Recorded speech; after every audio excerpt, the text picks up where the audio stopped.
ಈ ಸಚಿವರ ಸ್ಪರ್ಧೆ ವಿಚಾರದಲ್ಲಿ ಒಂದು ಸ್ಪಷ್ಟತೆ ಹೈಕಮಾಂಡ್ ಕೊಟ್ಟಿದೆಯಾ?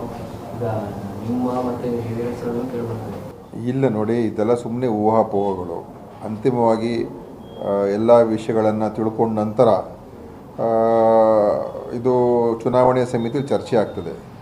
ಕೆಲವು ಕಡೆ ಸಚಿವರ ಹೆಸರು ಕೂಡ ಕೆಲವು ಕಡೆ ಪ್ರಸ್ತಾಪ ಆಗಿರ್ಬೋದು, ಇಲ್ಲ ಅಂತ ಹೇಳೋದಿಲ್ಲ. ಅದು ಅಂತಿಮವಾಗಿ ಏನು ಪಕ್ಷ ತೀರ್ಮಾನ ಮಾಡುತ್ತೆ ಆ ಪಕ್ಷ ತೀರ್ಮಾನ ಪ್ರಕಾರ ನಾವು ನಡ್ಕೊಂಡು ಹೋಗಬೇಕಾಗ್ತದೆ.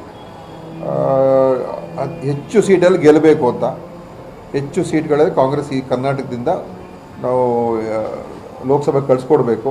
ಯಾಕೆಂದರೆ ಕರ್ನಾಟಕಕ್ಕೆ ನಮಗೆ ನ್ಯಾಯ ಸಿಗ್ತಾ ಇಲ್ಲ. ದೇಶದ ಸರ್ಕಾರ, ಕೇಂದ್ರ ಸರ್ಕಾರದಿಂದ ಅನೇಕ ವಿಚಾರಗಳಲ್ಲಿ ಕರ್ನಾಟಕಕ್ಕೆ ಅನ್ಯಾಯ ಆಗಿದೆ. ಮತ್ತು ದುರಾದೃಷ್ಟ ಏನಂತ ಹೇಳಿದ್ರೆ, ನಮ್ಮ BJPಯ ಸಂಸತ್ ಸದಸ್ಯರುಗಳು ಅವರು 27 ಇದ್ದರೂ ಕೂಡ ಕರ್ನಾಟಕದ ಪರವಾಗಿ ಏನೂ ಹೆಚ್ಚು ನಮ್ಮ ಪರವಾಗಿ ಕೆಲಸ ಮಾಡೋಕ್ಕಾಗಿಲ್ಲ, ನ್ಯಾಯ ಕೊಡ್ಸೋಕ್ಕೆ ಆಗಿಲ್ಲ. ಮತ್ತು ಧ್ವನಿಯಾಗಿ ರಾಜ್ಯದ ಪರವಾಗಿ ನಿಂತಲ್ಲಿ ಮಾತಾಡೋದಕ್ಕೂ ಕೂಡ ಅವ್ರಿಗೆಲ್ಲ ಆಗಿಲ್ಲ.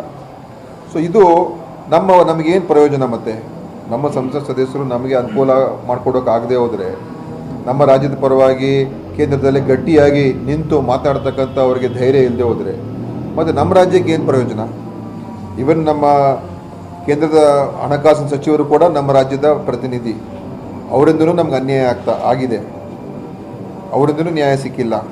ಸೊ ಈ ಥರ ಇದ್ದಾಗ ಜನ ಇವತ್ತು ಇದನ್ನು ನೋಡ್ತಾ ಇದ್ದಾರೆ, ಕರ್ನಾಟಕಕ್ಕೆ ಏನು ನ್ಯಾಯ ಸಿಕ್ಕಿದೆ ಭಾರತೀಯ ಜನತಾ ಪಾರ್ಟಿಯಿಂದ. ಅದಕ್ಕೆ ಈಗ ನಮಗೊಂದು ಒಳ್ಳೆಯ ಅವಕಾಶ.